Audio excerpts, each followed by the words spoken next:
হাররার যুদ্ধের একটি ঘৃণ্য ঘটনা, যা ৬৩ হিজরি সনে ইয়াজিদের শাসনামলে সংঘটিত হয়।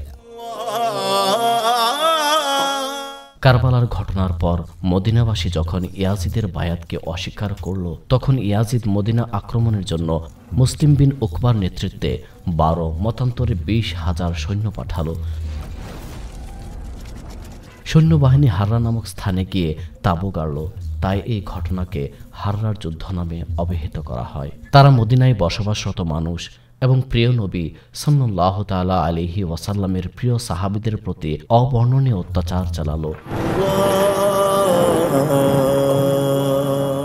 ৩ দিন থেকে ৫ দিন পর্যন্ত মদিনায় গণহারে হত্যাযজ্ঞ চালানো হলো। মসজিদে নববীর খুঁটির সাথে তারা ঘোড়া বেঁধে রাখলো। কয়েকদিন আজান বন্ধ থাকলো।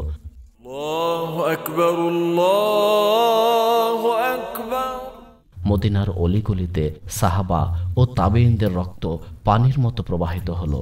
মদিনাবাসীর ঘর লুট করা হলো। সাহাবায়ে কিরাম আলাইহিমুর রিদওয়ানদেরকে নির্মমভাবে শহীদ করা হলো। অন্যান্য সাধারণ জনতা সহ প্রায় ১০,০০০ মানুষকে গণহত্যা করা হলো।